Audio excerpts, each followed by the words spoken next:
Hello, Beltway Wars. I am the biggest loser this week, but we're going to do something different. We're not going to do a shotgun.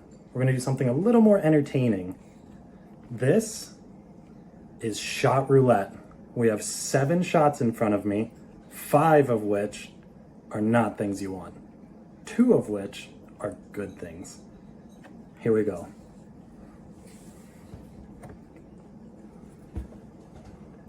Okay. You don't have it more that side? Here. Mm-hmm.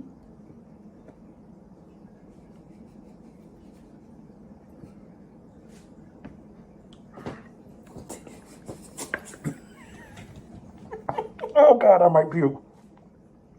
Is that teriyaki sauce? Yeah.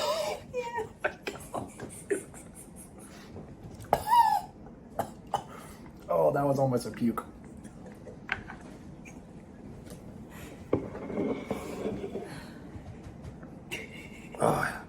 You are listening to the Beltway Wars Invitational Podcast, hosted by Adam Jackson and Patrick Wilton. Enjoy the show.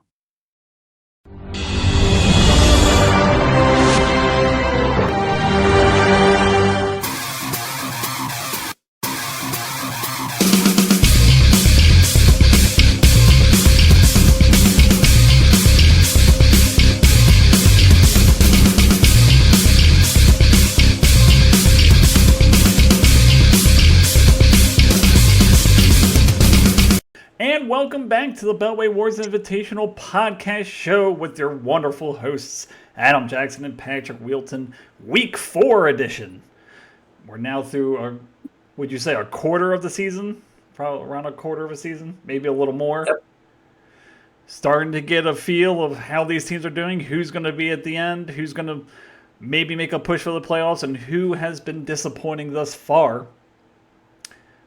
Week 4 was very, in terms of fantasy, was very interesting. A lot of high-scoring games, some close games, some blowouts. You had all sorts of results in Week 4. And I think we got a little bit of clarity of, the teams to look out for and the teams that should be really panicking now. So, Pat, what do you think about Week 4 as a whole? And first of all, describe why you're wearing your mask. Well, I just thought I would continue the outfit from the Renaissance Festival. Saw some league mates there. First time for me, so very interesting. I felt like I gave it a good first effort on the costume, but we'll see. We'll see what next year holds. It was definitely something. I thought you were wearing the plague mask because you were so sick about how the Orioles lost today. But that's why I thought you were wearing it. Well, sick of that. Sick of Rashee Rice being injured already, and it hasn't been in a couple days. So, yeah, frustrating stuff today. Yeah, we have a couple injury notes that we'll go over as we go through the matchups. But let's start with our high-scoring matchup, probably of the season, maybe of all time. I don't really know for sure, but this could be one of the highest scoring between two teams against each other ever that I can remember. 152.32 to 154.147. Mike, Columbia Clown College, gets his first win of the season in very dramatic fashion, holding me off at the end on Monday night with Tony Pollard needing 2 more points to secure the victory for me. I go to 1-3 on the season. So through 4 weeks, I only have 1 win. But let's talk about Mike first. Dak Prescott, okayish day on Thursday night, 22-27, 2 touchdowns.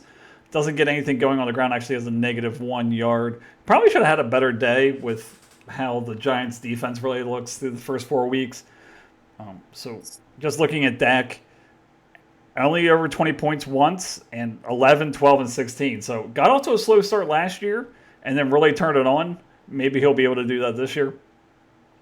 Aaron Jones, 22 of 93, 4 for 5, 46 yards, a solid 15 points. James Conner, 18 carries, 104 yards and a touchdown, 1 catch for 9. Tyreek Hill and that new look Miami Dolphins offense with Tyler Huntley at the helm, only 3 for 9 or 3 carries, 19 yards, 4 for 7, 23 yards. Really struggling there. in Miami with trying to figure out what they're going to do at quarterback with Tua continuing to be out with the concussion. Marvin Harrison Jr., 5 45 yards and a TD in which probably should have been a higher scoring game. I don't know what's wrong with the Cardinals' offense in a plus matchup against Washington.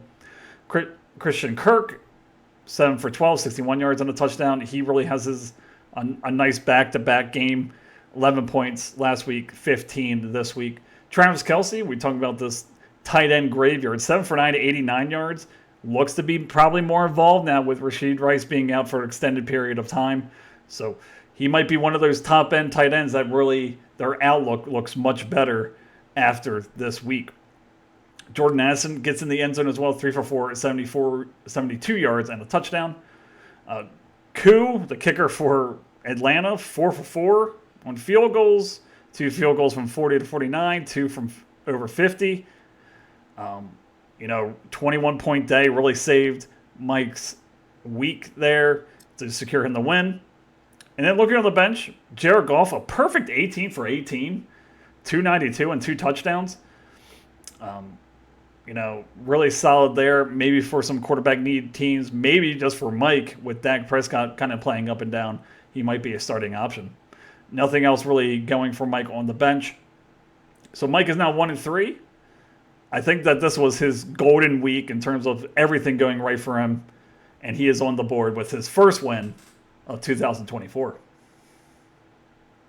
Yeah, and suddenly demonstrating, a really consistent lineup. A bunch of scoring in this one.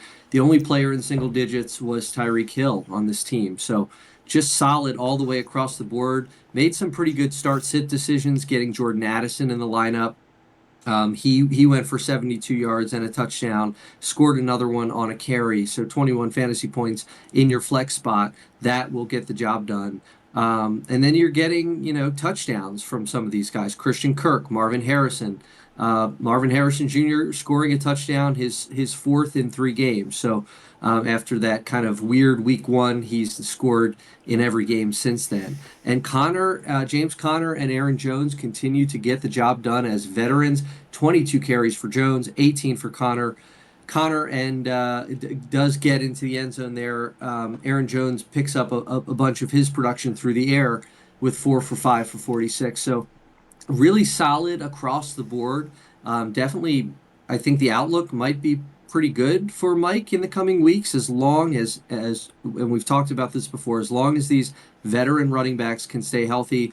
Mike has a shot to win a few games here. He does not have a healthy third running back that you'd feel comfortable sticking in.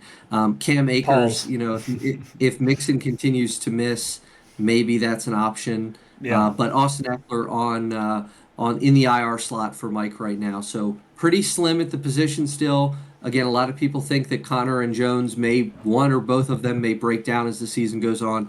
But right now, I think Mike could potentially get a win. He will need to address that running back 2 spot at least in week 6, if not earlier, by having to maybe have some wide receiver buys mixed in as there as well. So, but good performance for Mike. Really great win. Unfortunately for you, you're on the other side of it, but really impressed by Mike's team this week. Yeah, Mike's team was one of those teams that went wide receiver in the first 2 rounds.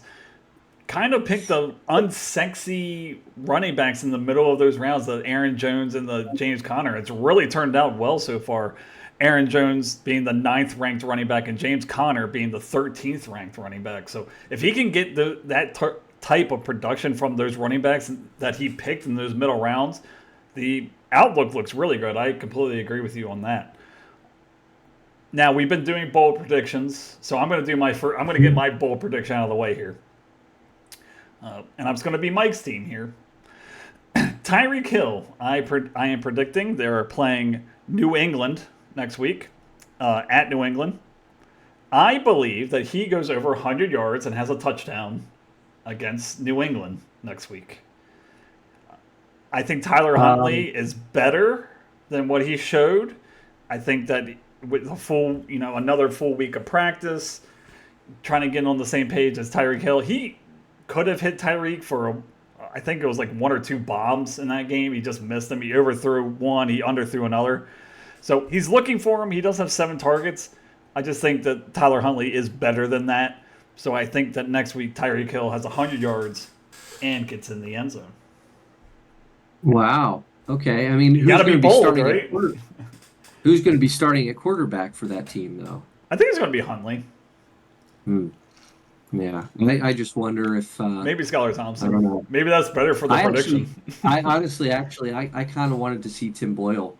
Um, I don't know. I feel like he's more of a pure passer. I don't like the outlook for Hill with Huntley, who is not really he's dangerous, as we know, with his legs, and I don't know that he's going to be throwing balls deep to Tyreek Hill. I don't know that Hill is a tremendous possession receiver. I think Waddle is a lot better at that. So I don't know. It's definitely bold. Yeah, I mean, all it takes for Tyreek is to get the ball in his hands, and he could, do 80 yards of yak after that. So that's just a bold prediction, I think. So, Mike, if my track record serves me correctly, you should sit Tyreek Hill next week. But let's go over to the losing side here.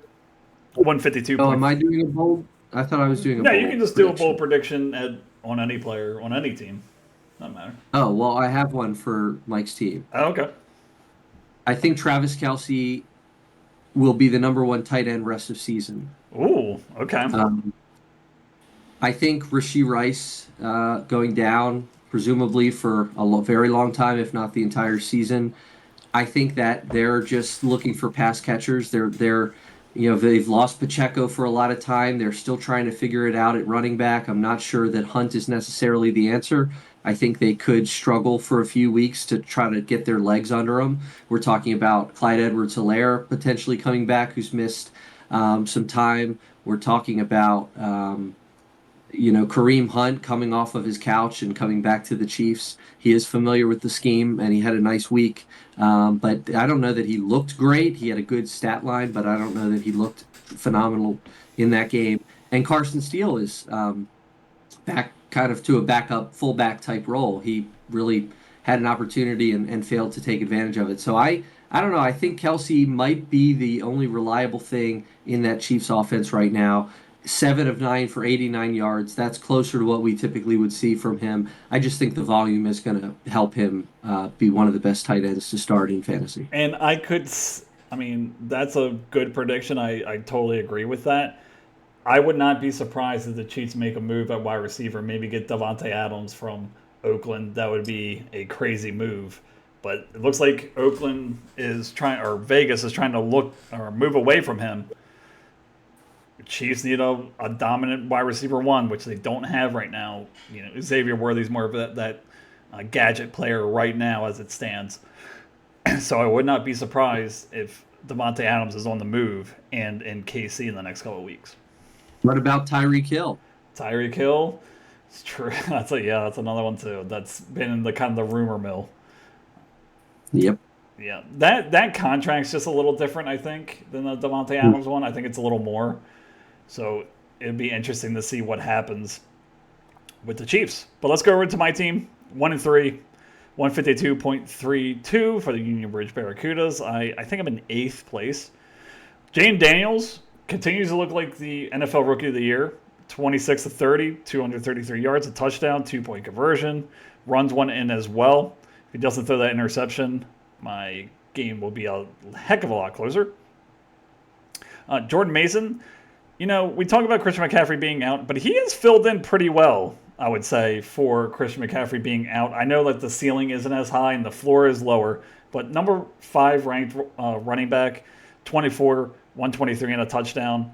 A little involvement in the passing game again, but they're feeding him the ball early and often, and they seem to trust him a lot. So he gets a lot of work in a very good offense. Tony Pollard, nothing really too sexy. 22 carries, 88 yards, but does get in the end zone, 17 points. He looks to be in a timeshare there, but it's more of like a 60-40, 65-35 kind of timeshare with Tajay Spears. So he is doing well. Deontay Johnson, 7 for 13, 83 yards and a touchdown. Second week of a good connection with Andy Dalton. I see that continuing as well. Mike Evans, 8 of 14, 94 yards and a touchdown. Looks good. Has a connection with Baker Mayfield. He really complements Chris Godwin there as well. Malik Neighbors, 12 of 15, 115 yards. Does leave the game with a concussion. But really, him and Wan'Dale Robinson are really the only two pass catchers there. And he is feasting while Daniel Jones is forcing him the ball at times, it seems. Trey McBride is out, so I start Cole Kmet, 3 for 3, 34 yards. Nothing doing there. Chris Olave, 8 for 10, 87 yards. Starting to get more targets, so I do like that. Just not really getting into the end zone. That seems to be Rashid Shaheed's kind of deal there, getting in the end zone with Derek Carr. And then nothing else really there. On my bench, just something interesting. Rico Dowdle, 11 carries, 46 yards. It seems like every week he's just chipping away at that Dallas running back starting job. I mean, the Dallas starting running back is awful, I will say. Whoever it is, their running game is just awful. But starting running back in the NFL, it does have value there. So, obviously disappointed with this week with scoring this many points, but a lot of positives here and a lot of good I can take away, even if it was for a loss. A lot of good. And the key here is volume on this team right now. I mean, you've got two starting running backs, each putting up, double-digit fantasy games, 23 for Mason, 17.8 for Pollard. And both of those guys had a ton of carries. I mean, they averaged 23 carries. Mason with 24, Pollard with 22. Just the volume of those two teams on offenses where they kind of look like they might be the only show in town at the moment. As banged up as the 49ers have been, Mason has kind of stepped in to be the consistent part of that offense here lately. We'll see how quickly that team can get healthy. And Pollard, I mean, Hopkins and Ridley both just have been kind of disappointing for that Tennessee offense. They're having, Will Levis left this game. Mason Rudolph came in to play quarterback for the Titans. But Pollard was consistent, 22 carries, 88 yards, got into the end zone, was involved a little bit in the passing game. And then your wide receivers, they averaged, your four starting receivers this week averaged 13 targets in week 4. Like, that's incredible. Neighbors is the number 2 wide receiver in the league. Evans and Deontay Johnson are both top 20. Deontay Johnson likely moving up, with Dalton continuing to prove that he still has something to offer in the NFL. And Olave, 8 for 10. Doesn't get into the end zone here in a loss to the Falcons, but does continue to get the targets there in New Orleans. His most by 4 of the year in terms of target share. So lots of good here. Probably one of the most frustrating ways to lose in fantasy. Lots of points scored. By far the top 2 teams, and one has to win. And unfortunately for you, Mike did by 2 points. Yep. 2 points. But, I think things are looking up. I do have some bye week things coming up here with Tony Pollard being on bye this week, so it'll be interesting to see who I plug in there. Right now it's going to be Rico Dowdle. Hopefully that he really gets the stranglehold on that Dallas offensive running attack. So as of right now, 1-3, not happy about that, but consistent points, and that's all you can really ask for. And that can really come back as the season goes on. These tiebreakers where you're tied with the same record, it's points scored is that first tiebreaker. So even when you do lose, it's important to score a lot of points, because that can really come back to help you later in the season. But let's go over to our next matchup, and that's going to be Charlie versus Josh. Charlie takes the victory here. Now goes to 3-1. The Reisterstown Rockets, 139.6 to Josh's 2-2 Pasadena Plague, 78.74. The low score of this week, so we'll be eagerly waiting for a shotgun video. Hopefully he adds some pizzazz to his shotgun punishment this week, like Alex did last week. Charlie starts Sam Darnold. Hey, 20 of 28, 275 yards, 3 touchdowns. And carries the ball for 7 times, 15 yards. So solid 20 points, as we mentioned. That's the quarterback standard. has been over 20 points in his last 2 games. So next week, plays against the Jets. That's a scary matchup, and you do have Derek Carr on the bench, so who struggled but might have a better matchup. Jonathan Taylor, talking about injuries, high ankle sprain. They didn't seem for it to be serious, but it seems as if that he might miss 1 or 2 weeks. Doesn't look like he's going to go into injured reserve, but before he left, 21 carries, 88 yards, and a touchdown, 18 points.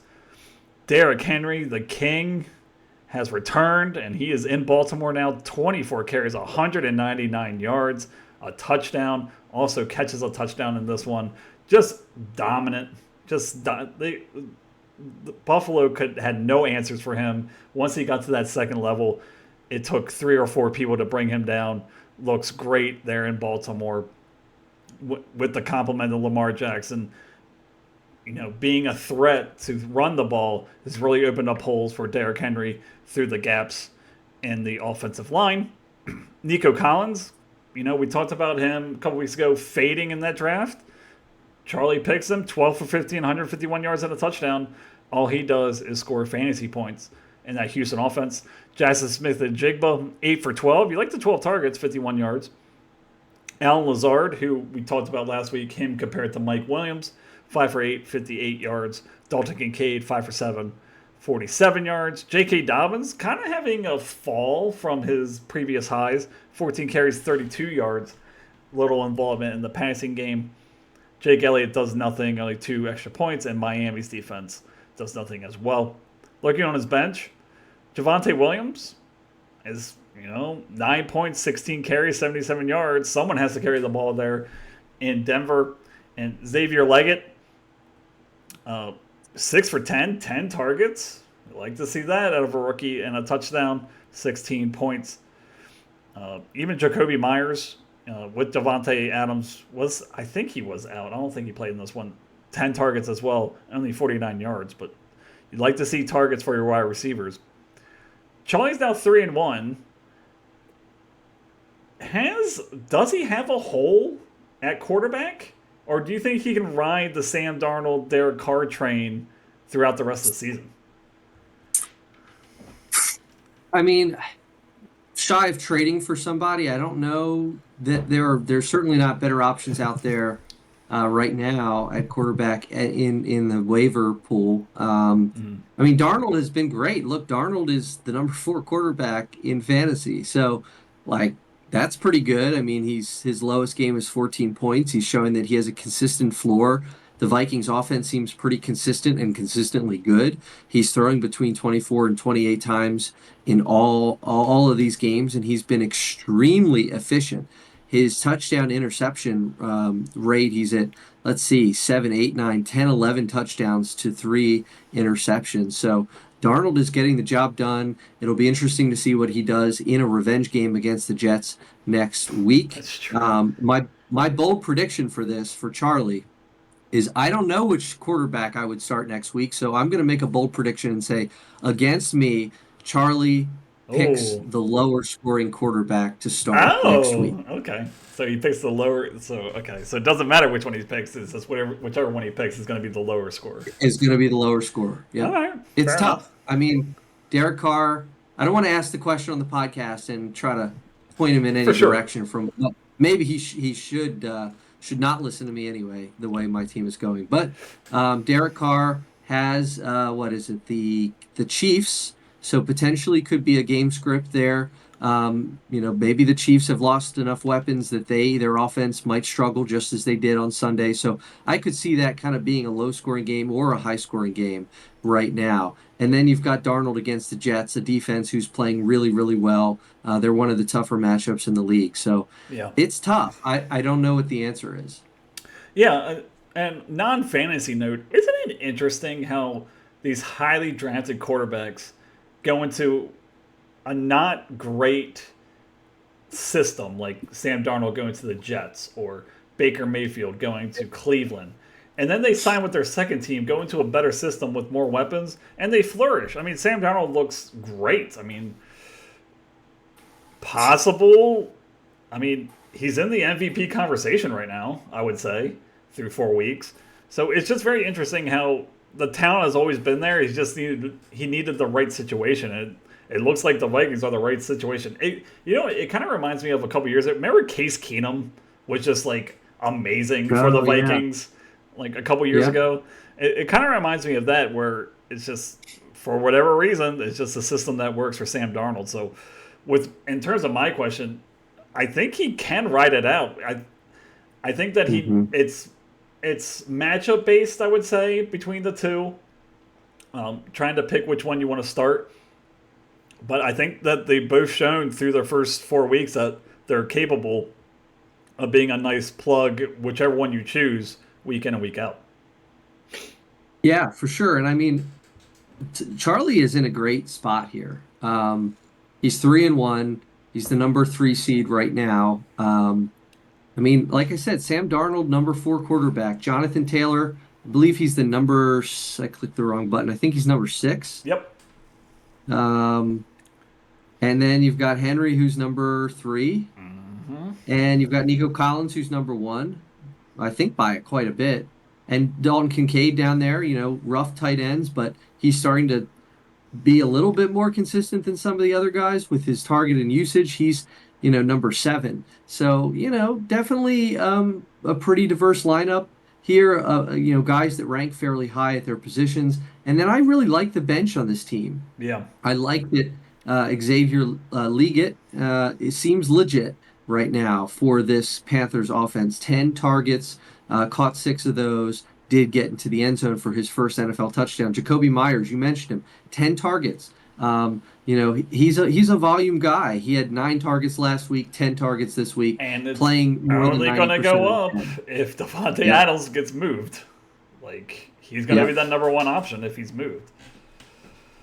And then I mean, look at this. He's 3-1. He's got Devonte Smith missed this game, and he still gets the win. Cooper Cup still on IR for Charlie. So if he's able to just kind of keep doing what he's doing and come out close to 500 for the next however handful of weeks before he gets healthy, once Cooper Cup has a chance to get back, you're looking at a really really dangerous team. Yeah, I completely agree. Um, just a one final thing on, and we're not going to go into it too far because we're already running long here early on. But is Nico Collins a first round draft pick right now?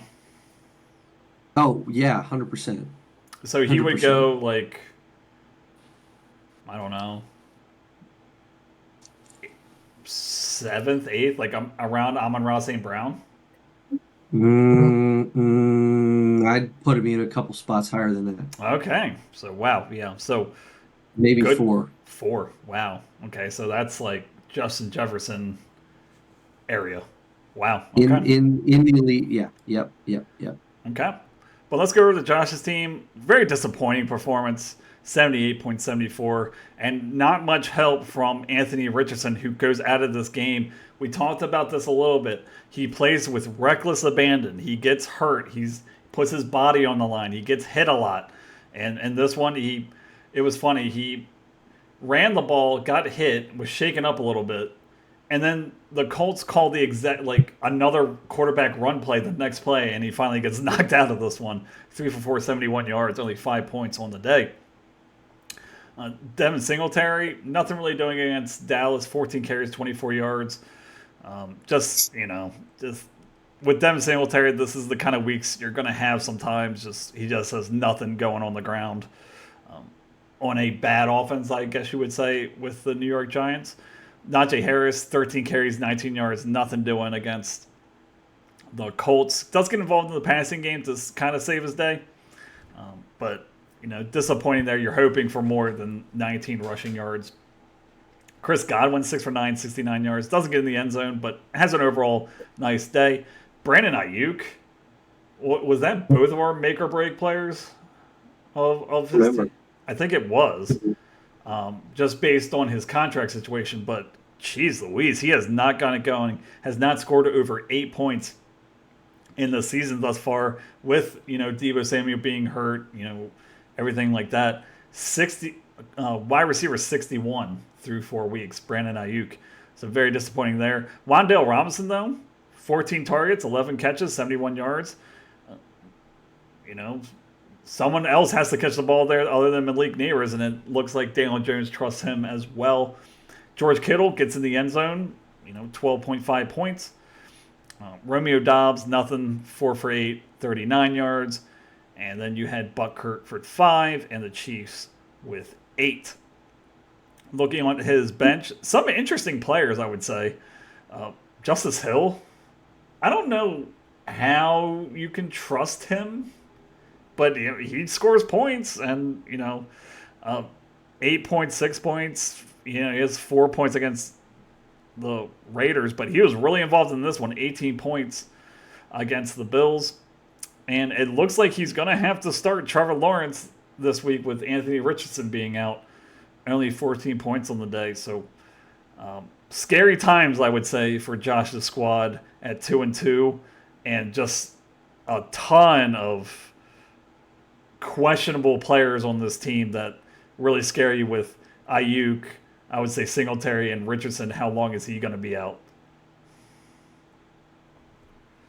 Yeah, well, first an observation. I'll put my mask back on. I'm just now realizing that we're talking about the Pasadena plague. Oh, okay, very And nice. as a doctor, I'm attempting to stop the plague. That's kind of my role in this. And if you look at Josh's little team logo there, how about that? How about that? Very So good. there we go. So, Pasadena so what you're plague. saying is you're the official mascot of the Pasadena Plague. I don't- guess so. I don't know if you mean, want to be associated with it, but I was gonna say it might be the best thing happening to this team right now. Definitely, Josh should be sick because the plague has spread to just about everybody on the starting lineup right now, including Anthony Richardson. Here's a question for you. You asked me this question about the last about Charlie's team. yeah. Does Josh's long-term solution at quarterback currently reside on this roster? No, it does not. And I can't maybe I just have a horrible memory, but I can't remember a quarterback being as hyped in the preseason as Anthony Richardson has been and been this disappointing. Even Well, when Caleb Williams. yeah, but Caleb Williams, I don't think he was like hyped to be maybe a top 5 quarterback in the preseason. And I think Anthony Richardson could. There were a lot of people were saying that he could be a top 5 quarterback this year. Only once over 10 points. Where's the rushing? I mean, 37, 24, 24, 56 in week 1, but where's the rushing? Where's the passing? It's just horrible efficiency, turning the ball over way too much. Now has 6 interceptions on the year. He's fumbled a couple times.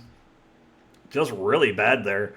I don't know if it's a sophomore slump kind of thing. I don't know what's going on. It's just the offense isn't gelling with what he wants to do. But your next option is Trevor Lawrence. Do you feel good about that? Hasn't scored over 15 points yet this season. Now has Indianapolis, who played very well against I guess not really well against Justin Fields, but you have Indianapolis, Chicago, New England. Chicago has a good defense. New England has a good defense. And Richardson could be out a couple of weeks, so you might just have to go with him unless you can swing a trade. But, I mean, let's say you want to swing. Who do you really want from this team? I mean, that he's willing to depart from. I mean, Ayuk, do you want to hit? Are you just going to buy low? I mean, it's just, I don't know. There's just so many things, and it starts with the quarterback position and kind of goes down the line. Devin Singletary, things like Brandon Ayuk not getting it going. The flex spot is just a mess. With Isaiah Pacheco being out, he's having to start Romeo Dobbs, which honestly, with Christian Watson, if he's healthy, he's probably the 4th option on that team. So just, I don't know. It's just, it's close to Halloween, so it's spooky hour, I would say, for Josh's squad. Now with the... It is. And unfortunately, Yeah. entering bye weeks, the situation right now is that you don't have a quarterback that you can trust, so there's a higher likelihood that you're going to be rostering 2 quarterbacks and trying to play the matchups for the rest of the way. Because you're probably not going to want to drop Richardson, but you don't feel comfortable getting him in your starting lineup. So already you're probably carrying two quarterbacks. Then you look down here at the fact that he's got Nakua in the IR slot and he's got Pacheco, who, we only have one IR slot, and you're not dropping Pacheco and you're not dropping Nakua. So you're basically giving up roster depth positions based on the situation with the quarterback and with the players that are not playing right now. Yeah. I think Justin Hill can easily crack the lineup. I mean, I think that's a guy that gives you high upside. I mean, it shocked me what the Ravens did last game. Yeah. I think I sent it to the group chat. I mean, Justice Hill and Derrick Henry were the two leading pass catchers for the Ravens in terms of receptions. So, Yeah, I mean, I think and Lamar had like targets. one ball over 20 yards, like through the Right. air. Yes. So Justice Hill had six targets. I think Henry had three. I mean, that's half. That is literally half of um, Lamar's passes yeah, going to running back. So I mean, he's a guy that you can get in just for the upside play alone. He's had two really good fantasy days. I should say one really good one, but is 4, 6, or 8 points in the others.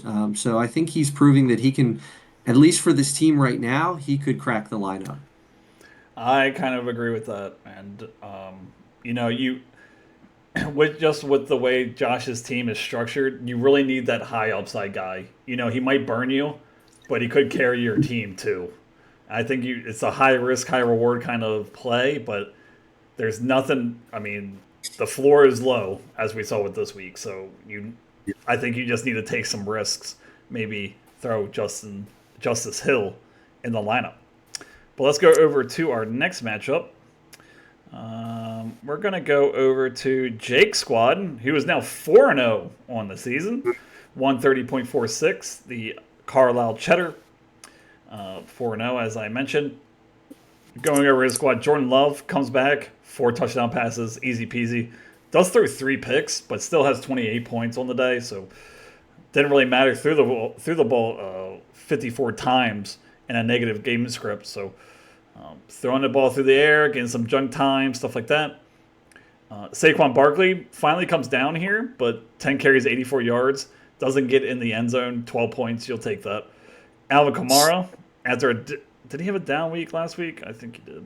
Well, not really. Only 14 points last week, but gets in the end zone here, 19 carries, 77 yards, a touchdown, 7 for 9 through the air, 42 yards. So, being involved in the passing attack and rushing attack, really probably him and Rice before he got injured, the steal of the draft thus far. Garrett Wilson, I have no idea what's going on with him. They seem to have trouble trying to get him the ball. I know that it was very rainy and windy in New York on Sunday, so maybe that had a factor, but only 4.6 points, has only gone over 10 points once this season. Kind of concerning now. He has a real quarterback now, and he's still not producing those monster numbers that you would hope picking him in the second round. Jameson Williams, 2 for 2, 80 yards on a touchdown, so big playability, gets in the end zone against Seattle. Jalen Reed, who we loved in the preseason, we couldn't stop saying how much we loved this pick. 7 for 8, 139 yards and a touchdown, 23 points on the day.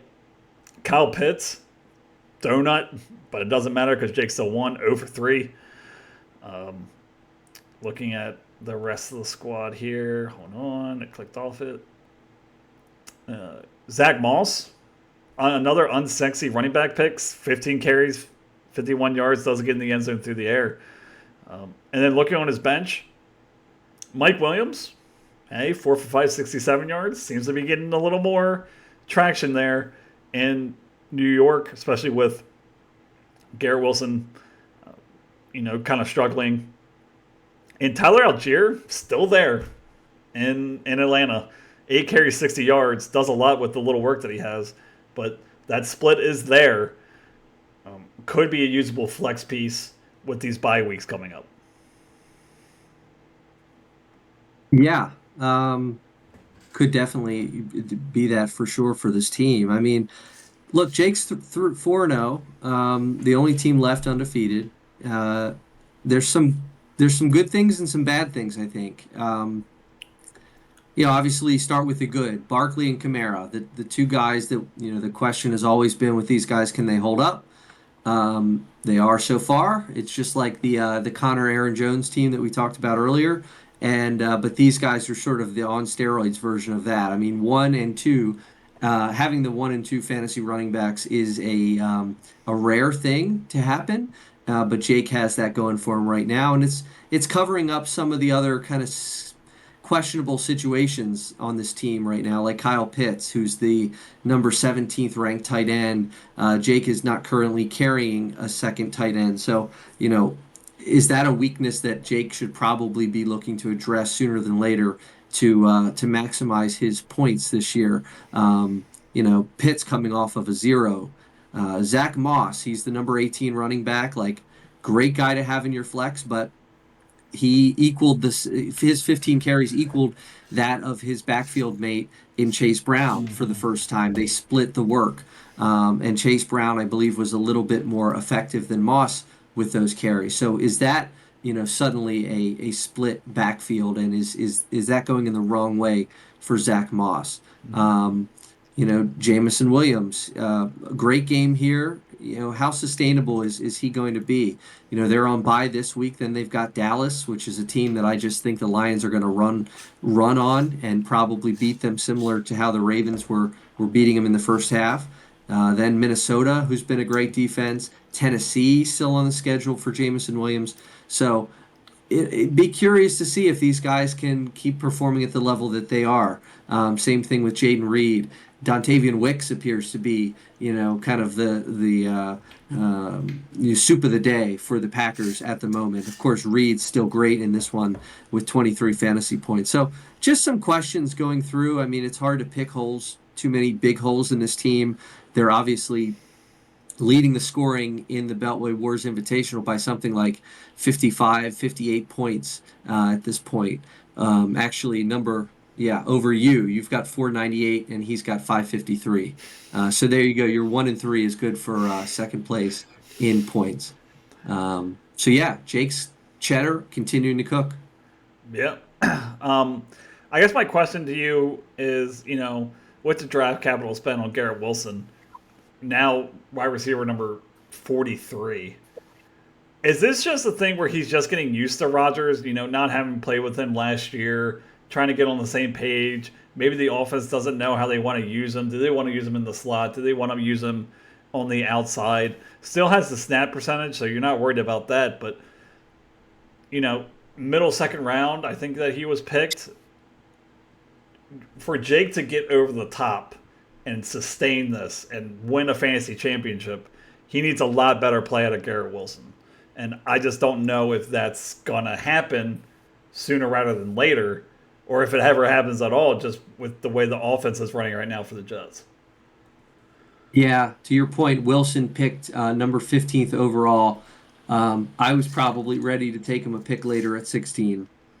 I ended up with Kyron Williams instead. But yeah, Wilson, I mean, if he can get it going, if he can, build that rapport with Rodgers like everyone sort of thinks is going to happen. I mean, his volume is fantastic. 8 or more targets in 3 of 4 of these games. His snap percentage, in the 90s consistently for Wilson. So, I mean, all the indicators are that can, if they can start to gel.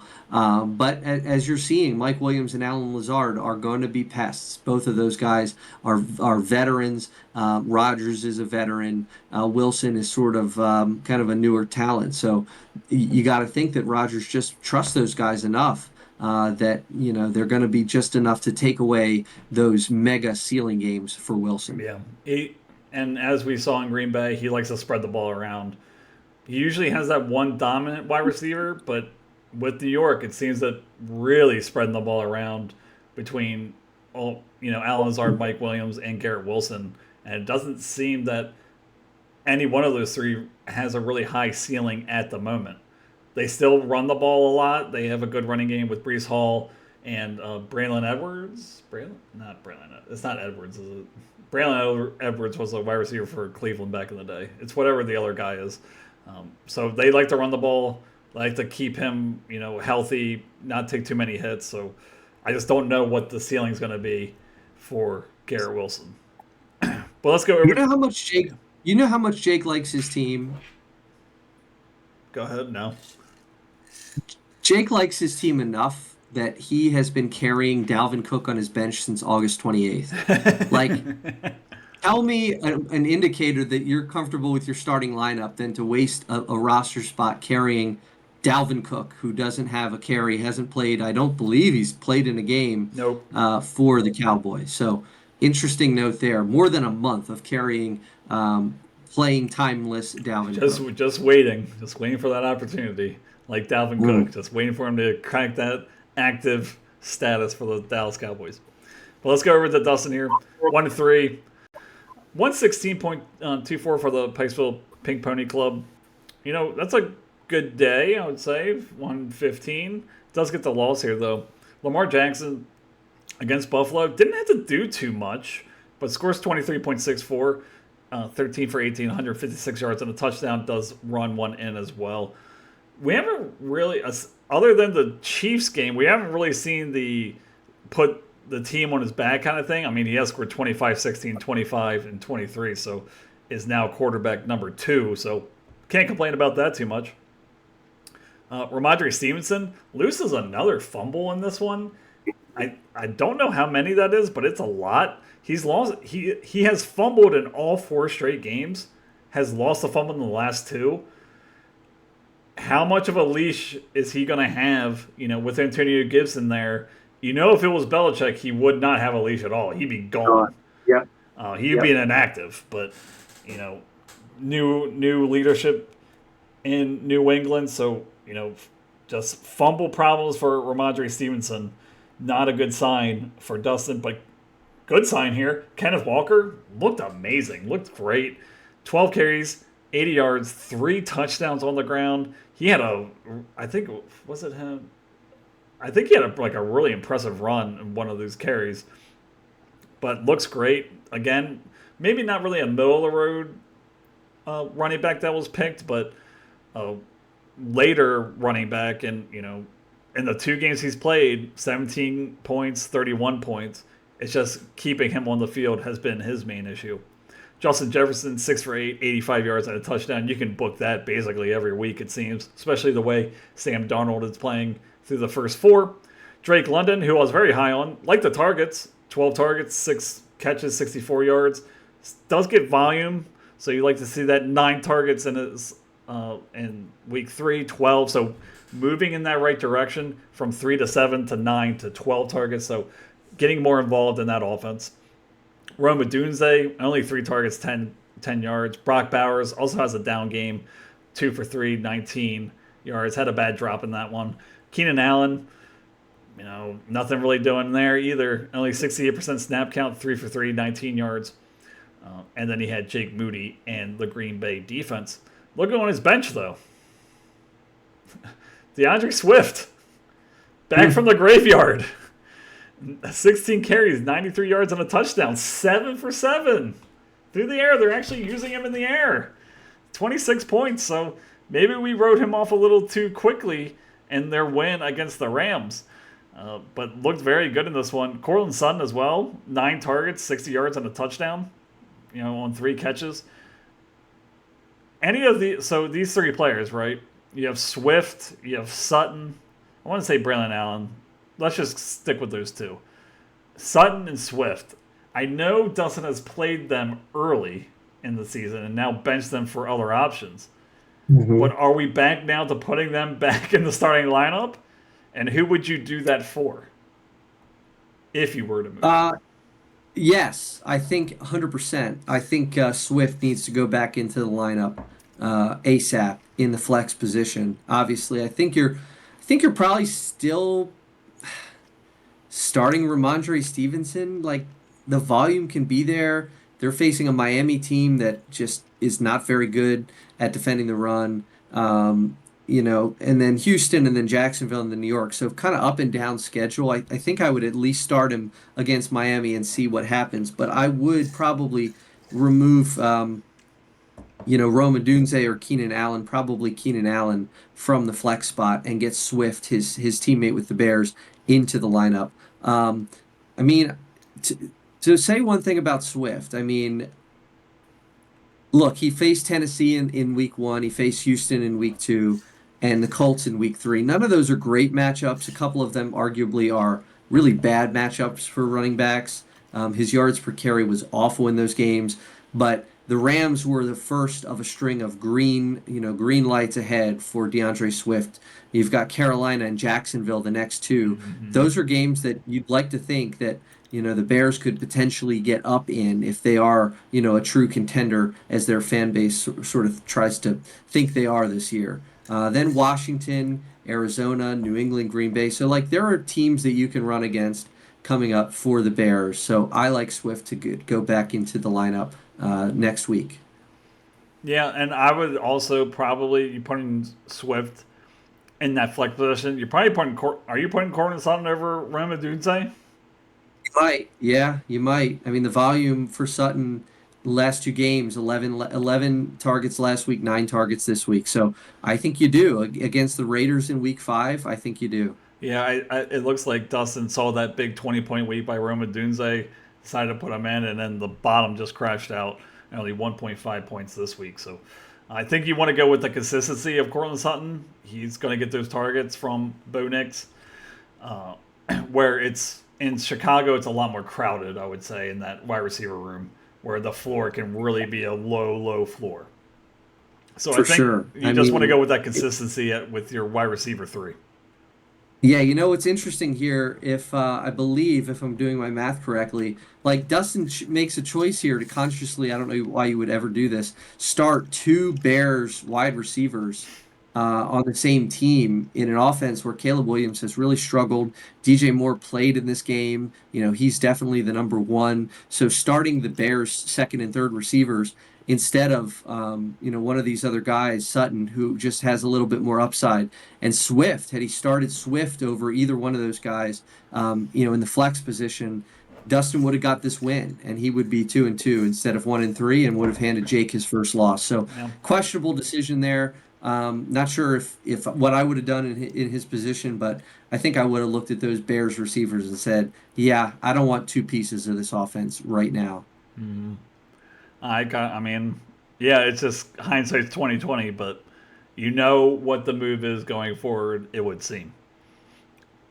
Yep. So let's go over to this would be Sarah versus Alex. Alex goes 0-4 on the season, 108.48. To Sarah goes 118.72. The Orchard Beach Ovaries. I'm never gonna say that fucking right. Apple Orchard. That's how you say it. Orchard Beach Ovaries and the Owens Mills Ogres. She now goes to 3-1 on the season, kind of quietly, I would say, probably quietly. Let's go over her squad. Jalen Hurts, kind of disappointing of where you've drafted him now, quarterback number 9, but you're expecting him to be in that top 4 quarterback stat, getter when you're drafting him that early, only 16 points on the day. Devin Achane, oh, that's just weird to me. 10 carries, 15 yards, 3 for 3, 14. You would think that they would rely very heavily on the running attack with Tyler Huntley there, but apparently they can't run the ball either without Tua being the quarterback as well. Just nothing at all there. Kind of scary for the prospects going forward, and we can talk about that. But Dave Montgomery, even with the split with Jahmyr Gibbs, 12 carries, 40 yards, and a touchdown, does have one reception for 40 yards as well, 14 points. You'll take that to the bank.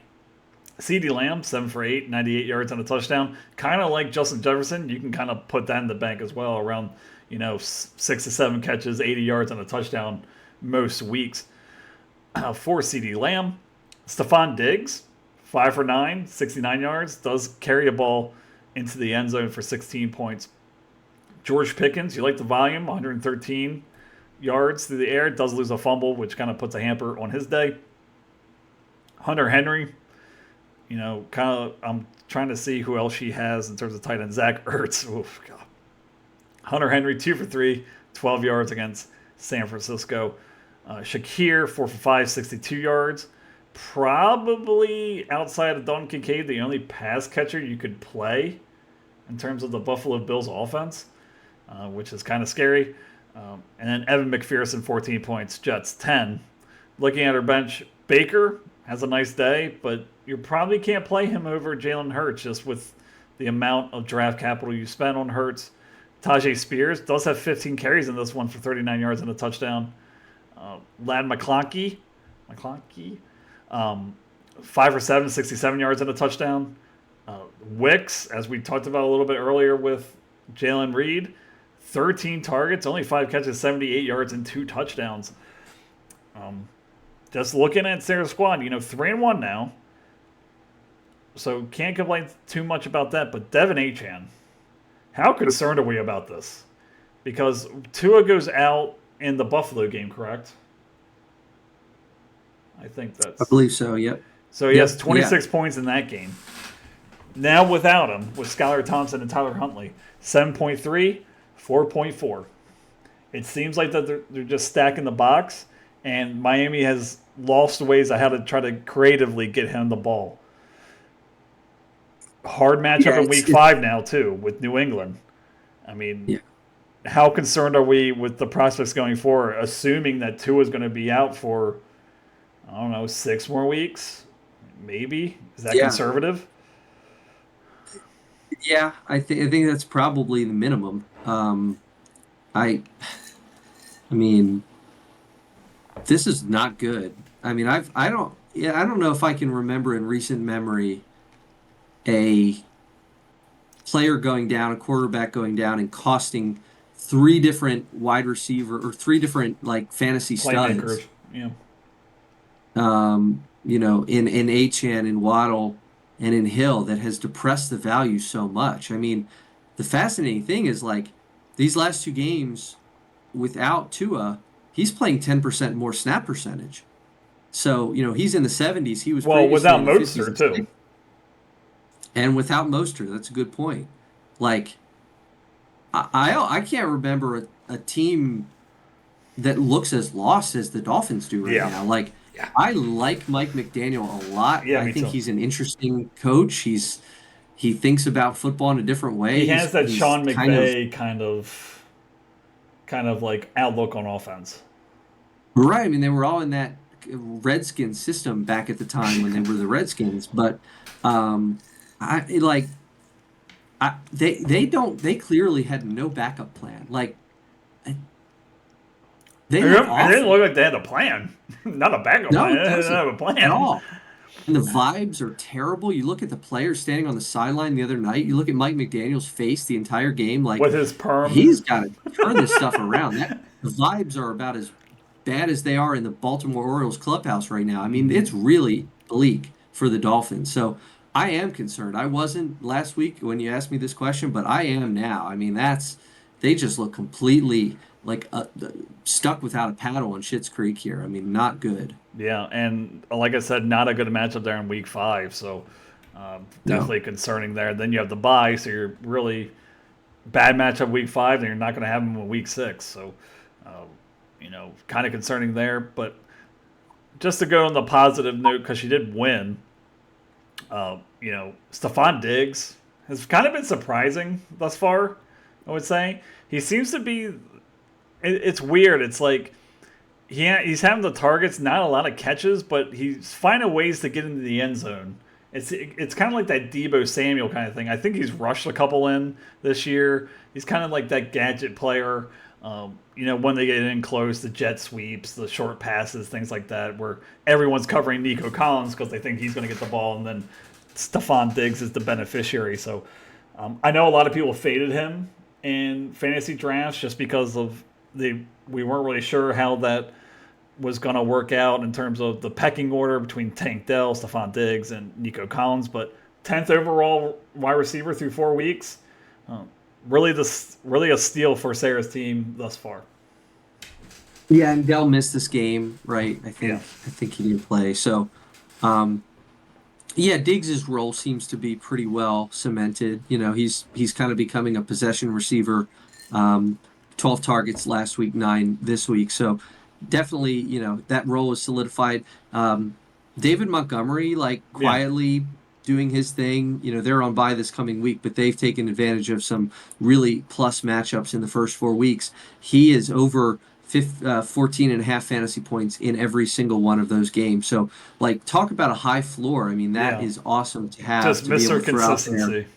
Like, Absolutely. And the number 8 running back in fantasy at the moment. So, um, yeah. a lot of good stuff going here. I just lost my place. Let me get back here. Um, CeeDee Lamb, has Yeah. his breakout game of the season, 20 fantasy points, 7 for 8. His targets have been 7 or more in all 4 games. He was just bound to break out for one of these the first time. Not even over 100 yards yet, so we know his ceiling is even higher than this. Yeah, I think we're in Um, store for like a 14 catch game coming here soon where he goes like yep, 170 and a touchdown or yep, two, and that's coming. I think it looks like he finally has his legs under him in terms of holding out the entire preseason. Looks to be in game shape. yep, I think that monster game is coming in a week or two. yep. Um, but let's Couple go. other notes on the Yeah. bench here. You know, trying to play plug and play with tight end with Evan Engram in the IR slot for Sarah. He's considered day to day at this point. Jacksonville has looked terrible. He wasn't good in the first game that they played, but then he got hurt. So potentially, I don't know how comfortable you feel putting him in, the first game that he's back, but potentially, another good option to get I mean, points from the tight end I position. mean, tight end's so bad. I mean, you have to. I mean, if he's on the field, you have to play him. His talent is way more than Zach Ertz or Hunter Henry at this point in their careers. So Yeah. you just got to throw him in there and just hope for the best. Yeah. But let's go over to Alex's. Other Yeah, okay. Well, real quick. Otherwise, on the bench, like this is one of my favorite benches in our league. I Okay. think right now. Dontavian Wicks with Christian Watson going down. Big volume, 5 for 13. So 13 targets is amazing. I think he's going to be a hot pickup in leagues where he's not owned. Luckily for Sarah, she does have him. Yeah. Tajay Spears. You know, I think the Titans are starting to realize that they need to be a running team. Yes. Levis banged up, not playing well, nothing at backup quarterback there. So 15 carries, like pretty good in a backfield where Pollard is also productive. I mean, we could have enough volume in this offense for Spears to be relevant. And then Lad McConkey, 77% of snaps, his highest snap percentage of the year. He's got 6 or 7 targets in 3 of 4 so far. They enter a bye next week, but then have Denver, Arizona, New Orleans, and Cleveland. So, he's kind of an interesting option. I just think there's enough depth right now, including Baker Mayfield, who's going to get the start next week with Jalen Hurts on bye. Yeah. Very good point. And I think, just bookending this, I think you need to find a spot for Wicks in the starting lineup. And the obvious choice is Shakir right now. I think you got to play Wicks over Shakir. I Okay. Maybe I not. think I'd go Shakir next week, but Okay. yeah, we'll see. Shakir to me is his floor is just Okay. safe. Perfect. You know, Let's if- have a if bet. you- I say that Shakir at Wicks. Houston. I say Wicks scores more fantasy points in Week 5 than, uh, what is Shakir? I'll take that bet. Yeah. Okay. Good. We'll bookmark this. All right. Let's go over to Alex. We've been waiting long enough to talk about his amazing team. Now 0-4 on the season. I would say out of all our predictions of this year, this is the one that's been on the nose the most after the draft. But let's look at his squad and dive into it. CJ Stroud, 27-40, 345, 2 touchdowns, 23 points. You'll take that every single day. Jamar Gibbs, 14 carries, 78 yards, 2 touchdowns on the ground. So you like to see that as well. Antonio Gibson, we were talking about him maybe chipping away a role with Ramondre Stevenson struggling with the fumble Rooskies, but only 6 carries for 12 yards, horrible efficiency, but is very much involved in the passing attack, 3 for 4, 67 yards. That might be his role, be the change of pace back and then be involved in the passing game. Amon-Ra St. Brown, 6 for 6, 45 yards and a touchdown. Like to see that. DJ Moore does get in the end zone, but only 3 for 6, 22 yards. Zay Flowers, 1 for 2, 10 yards. Like, problem here. Dallas Goedert, 7 for 8, 62 yards, 9.7 points. Darnell Mooney, 3 for 6, 56. Justin Tucker kicks all 5 of his field goals, thank God, or extra points. Thank God there weren't field goals over 50 yards. And Dallas scores 5 points. Looking on the bench, Roshan Johnson, is that his name? Roshan, yeah. Yeah, Roshan Johnson does get in the end zone here. Maybe a flex play in the right kind of matchup. You know, Swift does have the breakout game, but he does seem to be somewhat involved. But other than that, Bateman, 1 for 123. Ezekiel Elliott only 5 carries in this one. Tank Dell out. David Njoku out. Just looking at the squad, it's just problems. Looking at his bench and his starting lineup, I mean, you got to start Zay Flowers, but he's not startable really on any other team than Alex's team. Yeah. Boy, this is tough. I mean, who do you go with next week? Antonio Gibson against Miami, home against Miami, or Roshan Johnson versus Carolina? Like, two really good matchups, presumably, but like, which one of those guys do you trust I to get the think you volume? have to go Gibson and just hope that it's close. I don't know. I think Carolina could easily beat the Bears and they could kind of get into a shootout. Yeah, it's close. And I think that Miami versus New England could be a lot like Tennessee versus Miami this week, where it's just like Mm. the team ground and pounds them. They keep the ball away from the offense so Tyreek doesn't, have a breakout game or anything like that. They can be run on, and I think that that's what New England's going to try to do. They're not going to beat you passing the ball. So I think just the volume there is more with Gibson than it would be with Johnson, especially with Swift having the breakout game he did. Yeah, I mean, I don't know what else to say about this team right now. I mean, the guy I'm interested, I guess, in talking to you a little bit more about is DJ Moore. Yeah. He was my make or break player for Alex in our draft grade or draft recap show, picked in the 4th round, and I think if you're looking at him as a I think he is kind of a make or break right now for this team. I mean, you drafted him and needed him to be like a wide receiver too, and he's currently number 35 overall. So he's like, at least a round and a half, maybe 2 rounds or more, kind of playing down to where you drafted him. So Right. I Yeah, think maybe if it's he steps up, he's 11 is his fantasy high of the year. So yeah. I it's mean, like. it just doesn't seem that they're pushing the ball down the field too much, and that's kind of what he does. He's not just a possession receiver, I would say. I think he does stretch the field. His yards per target, 4.5, 5.3, 7.8, 3.6. So, like, not really pushing the ball down the field like they should with them. Maybe that gets better as the season goes on, as Caleb Williams gets more comfortable with the NFL speed. But, again, you still have Keenan Allen there. You still have Roman Dunze there. There's still a very crowded wide receiver room in Chicago, and I think that really dampers his ceiling more than it did the past couple of years when he was the only guy there. Yeah. Okay. I mean, how about that? Like DJ Moore, 4th round pick, Zay Flowers, 5th round pick. We already said that Moore is number 35. Well, Zay is number 47. Well, right the now, Ravens so. hate fantasy pass catchers right now, and we'll get into that. But Yeah. if you're not a running back or the quarterback on the Ravens, unstartable as of right Yep. now. But let's go over to our next matchup. We're going to go over to your matchup, I believe. Yep, your matchup. So you take your first loss of the season to Tom. The Finksburg Freaks get the win, 112.90 to 101.88. You are now 3-1, the Westminster Warbirds.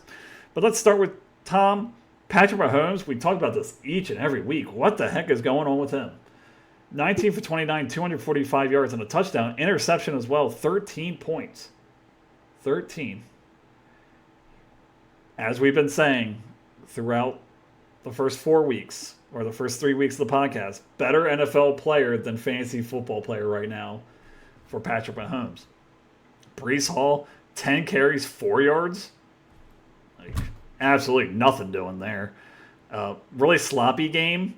In the rain, you think that they would try to run the ball more, but just nothing going on the ground for Brees Hall. Travis Etienne, who was very high on, only 11 carries, 50 yards. Not much through the air as well. Now questionable as well. I don't know what his was removed for the shoulder injury. Did not return. So something to monitor there. DJ Metcalf, though, looked good. 7 for 12, 104 yards. Does lose a fumble, but looks strong against Detroit. Negative game script. Gets 12 targets. Brian Thompson, who we talked about a lot here. 6 for 9, 86 yards and a touchdown. So continues to pay dividends. You know, we talk about Tom taking stabs on rookie wide receivers. Looks like he found another one. Now, 3 of his last 4 games over 10 points. Xavier Worthy, 3 for 4, 73 yards and a touchdown as well. Should see more opportunities with Rashid Rice being out. Don't know how much it's going to work out between him and Kelsey, but again, he's probably the number one option in terms of wide receivers. Mark Andrews. What the hell is going on with Mark Andrews? He is the most perplexing fantasy player thus far in 2024. I mean, 2 points in the first week, 7. You're thinking, oh, okay, he's turning around. 0, 0. Double zeros. So they're not using him. They're not running routes. They're keeping him in the block. Just, you know, what's his snap percentage? 33 in week 3, 46 in week 4. So not letting him run routes, not letting him do anything. 1 target in the last 2 weeks. Very concerning just of how high you drafted Mark Andrews. T. Higgins, 6 for 10, 60 yards. Brandon Aubrey, 12 points. And then San Francisco with the big 24 points. Looking at his bench, we talked about it a little bit. Carson Steele loses a fumble, kind of loses favor there after the fumble. Only 2 carries in this one. Alexander Madison, 5 carries, 60 yards. I mean, it's something. James Polk, 7 targets, 30 yards. I could see James Polk, or Jalen Polk, not James Polk, Jalen Polk being more used as the season goes on, as he gets more comfortable. And I think once Drake Mayer takes the reins, I think that he's an interesting option for Tom. But let's talk about Mark Andrews. No other tight end on the roster. Yeah. So what do you do? I mean, obviously you try to make a trade if you can, but slim pickings there in free agency land for tight ends. What do you do? You can't have zeros and zeros every single week from him. Yeah, you go get one. You drop one of these underperforming bench players, like a Gus Edwards or a Tyler Johnson, and you go get a tight end and you start him until further notice. I mean, something's not. Maybe it's a combination of something's not right, and the Ravens just figured out what kind of offense they want to be. But the snap percentage is so low, you can't start him. I mean, clearly. Not until he he's does got to it. be benched. Yeah, you got to see it for sure. You got to see it. I mean, there's just not much more to it. And unfortunately for Tom, he's 2-2 here, but he's got some real. I mean, you look at Mahomes, Brees Hall, and Travis Etienne. Like, there's question marks on those 3 guys. I mean, luckily for Tom, he's 2-2, and he's got guys performing like Brian Thomas this week. He's the number 15 wide receiver, and Xavier Worthy, the number 23 receiver. So 2 rookie receivers who are top 24 tight ends. They're startable for you in fantasy. So, I mean, without those guys, Tom might be in trouble here. Gets a great game from the 49ers defense. They were the sort of the thing that sunk me this week, one of the main ones. But there's not a lot of depth here. I mean, luckily in Oakland or Las Vegas, head coach Antonio Pierce did say Madison has earned a bigger share of the running back work for the for the Raiders. So maybe he becomes a piece. But Carson Steele, like, no, I think his time has passed quickly. Gus Edwards, not going to be relevant unless there's a J.K. Dobbins injury. And Tyler Johnson for the Rams, just one target in this game. Hasn't had more than 4 targets since week 1 Yeah. against Detroit. So I think you could probably see Tom making some moves. We know Tom has spent quite a bit of money in waivers this year. I believe the up there with the most in the league. So we'll see if he's able to sort of fill pieces around some of these budding rookie receivers to put together a team that can make the playoffs here. So, well, I guess it's not really a conversation. I was going to say, is it a conversation to have to you're starting Patrick Mahomes and benching him for Justin Herbert, but Justin Herbert hasn't done well at all either. So I guess you're just rolling with Patrick Mahomes, and it's been a year of this, and it's now bleeding into 2024. It's starting to become more of a trend than the outlier now that he doesn't score over 20 points, and the offense just got worse with Rashid Rice going out. So just that's very concerning to me, is that Patrick Mahomes isn't putting up the numbers that we've seen in the past years, and it's now continuing into 2024. Yeah. I mean, are you worried if you're Tom that your top 2 fantasy picks, Brees Hall and Travis Etienne, are playing as poorly as they are? I mean, Hall is number 16 at running back. You drafted him as the third off the board. Travis Etienne playing as running back 26. You're basically picking him as the seventh, eighth, ninth, like a top 10 guy. Yeah. So 2 running backs that are, big name guys that are way underperforming expectations. Like, are you kind of just between those guys and Mahomes that is Tom lucky to be 2-2 at this point? I think so. But out of the two that I'm more concerned about is ETN. Probably a worse offense, and he seems to be losing snaps. 70 in the first Yep. week, 72 in the second, 69, 52 in this week. Now, he did leave early, but I think Tank Bigsby had a okay day here. 7 carries, 90 yards. So does that become more of a 50-50 split? And Tom really can't afford to have that. Now, going over to Brees Hall, though, 3 of his next 4, Minnesota, good defense. Then you have Buffalo, who you just saw Derrick Henry run all over, so you can run on them. But then you have Pittsburgh and New England. So not easy rush defenses there, 3 of the next 4. So you have to start him, obviously. You are starting him. But temper your expectations, because not great matchups there for Brees Hall. Let's go over to your squad here. Starting with Joe Burrow, kind of just a hum day. You're hoping for more against Carolina. 16 points, 22, 31, 232, and 2 touchdowns. Still throw an interception. Kyron Williams, probably one of your favorite players you draft. 19 carries, 94 yards and a touchdown. Continues to just get to work and do everything with it.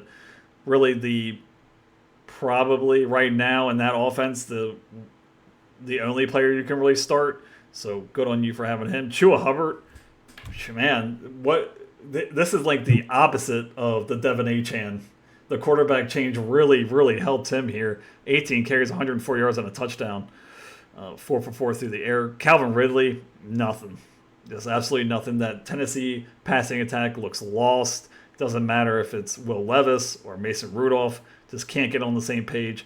Only 2 points on the day. Rashid Rice with the big fat 0. Does get knocked out on a interception return. You don't want to see your star wide receiver getting in that scrum. It remains to be seen how long he will be out. I guess it's kind of good news that they haven't automatically ruled him out, like put him on IR yet. So just silver linings, I guess you could say. Jalen Waddle, also quarterback issues, 4 for 6, 36 yards, 5.6 points. Problems there. Pat Freiermuth, though, kind of quietly becoming a tight end to play. Tight end number 5 on the season. 5 for 7, 57 yards and a touchdown. James Cook, nothing doing against the Ravens. 9 carries, 39 yards. Just a weird day for that offense, I would say. Better days ahead for that. Going to be much better. And then Cleveland scores 14. Looking at your bench, though, a lot of players here. And we talked about Chase Brown. Looked much better than Zach Moss. So how does that change? How does he become more of the focal point? Does it become more of a 60-40 now with Chase Brown to Zach Moss? And probably the most interesting player, I would say, on your squad is Bucky Irving. Just way more talented than Rashad White in terms of just running in between the tackles. Does get in the end zone here on 10 carries. You have to think that his workload is going to increase as the season goes on. And you're without A.J. Brown on this one, so that was obviously a big blow. Could really used him with, starting him over Calvin Ridley. But 3-1, can't really complain too much. But lose this one against Tom in week 4. Yeah, the wide receiver situation is it's a problem right now. Rice was, you know, one of the best receivers in fantasy, until he got hurt and is going to miss quite some time. This is in addition to, AJ Brown, who has missed the last few games. Missed 3 games in a row now. With I believe it's a hamstring. I think Yeah. no, what is it? Ankle? Yeah. I thought it was. Oh yeah, he's an ankle. I've got so many injuries across my fantasy No, teams he's a right now. I can't hamstring. keep. He's a hamstring. You're right. It's a hamstring. Okay. Yeah. So missed 3 and is on bye this week. I mean Waddle. Gosh. I mean, Yeah. like that Miami offense is just so lost. Yeah. He's a great safety valve. He's a good over the middle receiver. He has a great run after the catch typically, but that offense is just stalling for Miami. So lots of concerns. Ridley is going to be on bye this coming week. AJ Brown is going to be on bye. Rice is out. So it is going to be a skeleton crew at the receiver position with the likes of Waddle, Brandon Cooks, and Demarcus Robinson, unless God. I find somebody Yeah. on in free agency. But I mean, it's rough right now. I mean, the running back depth is great to have, but I kind of wish I had, a couple guys on the bench that were scoring 10 plus points at the wide receiver position as opposed to the running back position, which for me right now is pretty well set with Kyron Williams and James Cook. And until further notice, Chuba Hubbard. Yeah, I Do mean have Jonathan Brooks. it's crazy that Chase Brown is your 5th running back. Yeah. Or 4th. I would say Bucky Irving's probably 5th, but Bucky Irving at 5 is crazy. I feel like I may need to talk with Scott, who has Rashad White, maybe about if he's has any interest in Bucky or to the Zach Moss manager about Chase Brown because those guys are so talented. They're both gaining more role in their offense, but I just cannot get them to crack the starting lineup. And then the worst potential reality for me coming up is if Jonathan Brooks comes back Yeah. in the next week or two. What is that situation going to look like? Can you take Chuba Hubbard off the field? Does this become a timeshare that, I don't feel comfortable starting either one? Do the Panthers regress? Does Dalton get hurt? Like, there's a lot of different possibilities of how that ends, some of which are not too great for my squad right now. Right. The person I want to talk about just for a little bit, we touched on it, but Calvin Ridley, like, what is going on? Like, way too talented of a player. Will Levis can't get on the ball. Mason Rudolph is Mason Rudolph. You're just, I guess he's a capable backup. He can get playmakers the ball.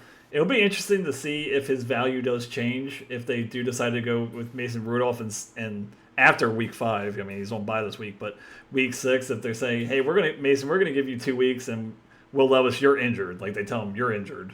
You're just gonna sit there. So it'll be interesting to see if that changes the value at all for Calvin Ridley, but way too talented to be scoring 1.4 and 2 points there in Tennessee. Yeah, you almost wonder if he's fully healthy. I mean, Yeah. his snaps have gone from the 80s to 72 to 58 in this one. Like in a game that was kind of ugly and back and forth, like they could have found ways to get him more involved. I feel like he's the kind of guy that can have game-breaking speed and agility and elusiveness, but I don't know that he's showing it. Well, I He's think it goes 29 back now. to what you were saying, is that Tennessee is finding their identity, and their identity is just going to run the ball, and it's really going Yeah. to put the, you know, could we see Tennessee, their whoever's throwing the ball, only throw it 18 times? That's going to cut down on the production for the wide receivers, and I could see that. They're just running Yeah. Tajay Spears and Tony Pollard into the ground and just letting it lie and say, hey, we are not going to turn the ball over anymore through the air. And we're just going to run it and see what happens, play good defense. So that really hampers his ceiling. Yep. Okay. But let's go over to our last matchup of the week. Yeah, last matchup, yes. That's going to be the Westminster Wonder Boys going 1-3, 90.20 to the Cockeysville Cox, 105.78 to 3-1 for Brian. So let's start with Brian. Kyler Murray, weird day. I don't know. Like I said earlier, plus matchup against Washington. 16 for 22, 142 yards and a touchdown. Only one carry for 3 yards. I was really big on Kyler Murray this year, and it's kind of been up and down 14, 28, 14, 9. Quarterback number 10 on the season. Josh Jacobs, only 9 points in this one, only 9 carries, which is kind of odd to me.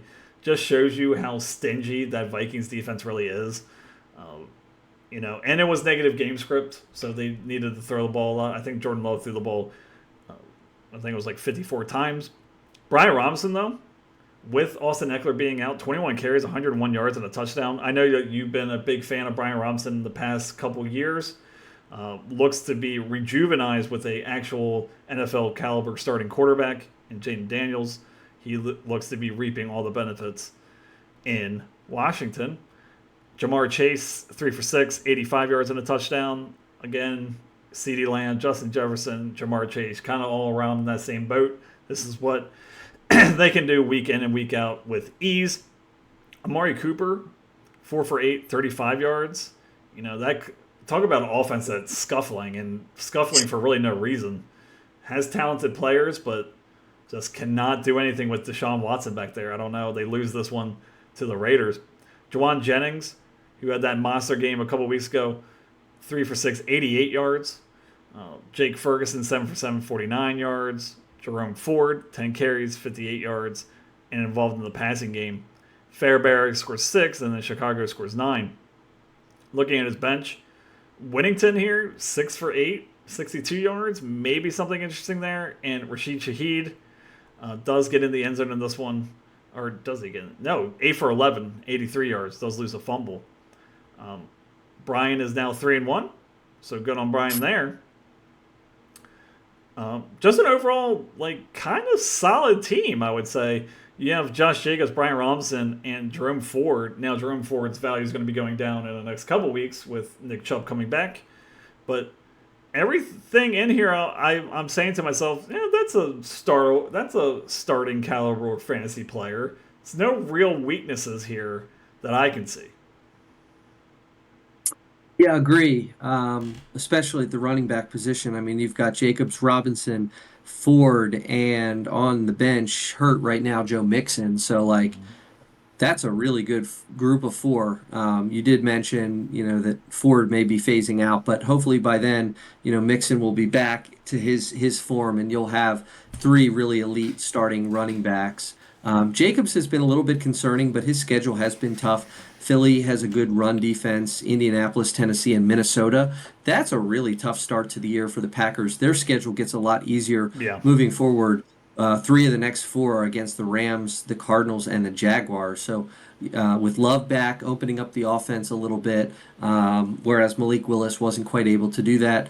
I think Jacobs is a good buy low in fantasy right now. I think his volume will go up. They'll be in some better game scripts, presumably against some of these teams that have been struggling a little bit. We saw what the Commanders just did to the Cardinals. We've seen Jacksonville continually disappoint. So some plus matchups coming up for Yeah. Josh Jacobs there in Green Bay. Kyler's concerning. I too have him in another league, and aside from the 28-point game, the rest of them have been under 15 fantasy points. That offense just doesn't seem to quite be as efficient as we were hoping it would be. Connor has been very, very good. The rookie Harrison has been very, very good, but the numbers just are not there for Kyler Murray. We're used to him doing it with his legs, just as you mentioned, one carry for 3 yards in this one for Kyler. So if he's not doing the dual threat thing, his ceiling is definitely capped a little bit, and no real option on the bench, no second quarterback on this team right now. You do have Mixon on IR, so you'll get him back. Christian Watson, unfortunately, now injured. Wasn't exactly lighting the world on fire when he was playing Blowing the anyway, roof off the doors. but it wasn't blowing the roof off the doors. That is correct, factually correct, Adam. But interesting here. Curious your take on the call. It turned out to be the right call, but Yeah. sitting Debo Samuel and playing Juwan Jennings, his teammate. Juwan Jennings does have 10.3 to Debo's 8.7, so only a couple points difference. But is that a decision that, like, are you starting Jennings over Debo in future weeks? I don't know if I'm starting Jennings over Debo, but I might be starting Debo over Amari Cooper. That might be the thing because that offense, like, I know he had the 24 points here, but let's go on the averages here 2.6, 2.6, 5.5, and then the big 24. That offense just looks weird. It's kind of like the Cardinals offense where it's like they have all the pieces, but just like something's not clicking. And I think just Debo provides a higher floor. We kind of talked about this earlier where, it was kind of the opposite with Josh where you want that really bang player that can explode. I think Brian, with the solidness of his running backs, I think he just needs that 12-point game out of a wide receiver. So I think that you're more likely not going to get that more Debo Samuel than you are from Amari Cooper week in and week out. Juwan Jennings just kind of scares me a tiny bit because you have to think at some point with the money they spent, Ayuk's going to come back. Like, he's going to come back to form eventually, you would think. But, ride the train while it's hot, I guess, or whatever the saying is. But I think the conversation is more Amari Cooper and Debo Samuel than Juwan Jennings at this moment. Well, and then there's Rashid Shaheed, of course, who is now over 11 fantasy points in 3 of his first 4 games, 11 targets in this one. So, like, there's options there. I just don't know if I would have the confidence to pick the right guys every week. Right, right. And Rashid Shaheed is another one of those guys where it's like boom or bust. It's like he's going to catch a long pass or he's not going to catch anything at all. And, he's very much involved in this game, but the last game, 5 targets, 0 catches. So It's just kind of scary there. I guess it really depends on your matchup. Like if the projections show that you're going to get blown out, maybe you throw him in there and just hope for a 20-point game and, kind of go with that. But projections can be very fickle, I will say. So don't always trust those. But 3-1, strong running back core and in a good position to make a run here. So let's go over to Scott's team. Disappointing 3-1 record, 90.20. Josh Allen, I'm not worried about it at all. Just a very odd game. Tries a trick play, gets strip sacked. That hurts his day. Doesn't throw a touchdown. Doesn't run a touchdown in. How often is that going to happen? I don't think very often at all. A little bit concerning though. Bijan Robinson, only 7 carries in this one. Is hurt now, limited. 64% of snaps. Losing now to a little bit to Tyler Algier. Again, Arthur Smith's ghost coming back to haunt the Bijan Robinson fans. Only 7 carries in this one in a game that they won, so it was close. It wasn't negative game script. Rashid White, as we talked about, 10 carries, 49 yards.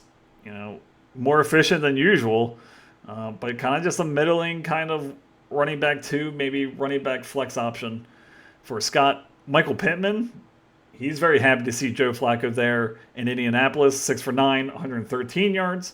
Kind of like a lesser version of Deontay Johnson with Andy Dalton coming in. New quarterback comes in. That's more of an established pocket passer. reaps the benefits with 14.30 points. Terry McLaurin, Scary Terry, 7 for 10, 52 yards and a touchdown. Jared Jeudy, quietly, has 10 points here. Wide receiver 34. You know, kind of being more impressive than Amari Cooper, other than that one big week. Sam Laporta does have 53 yards, so, going in the right direction there. Tyler Lockett, 5 for 9, 9 targets, 61 yards, but in a very pass-happy game. I don't think you're going to see that very often with Seattle. They're going to play better than what they did against Detroit. Their defense is a lot better than that. Dicker, the kicker, gets 6 points, and Houston gets 3 points. On the bench, Tank Bigsby.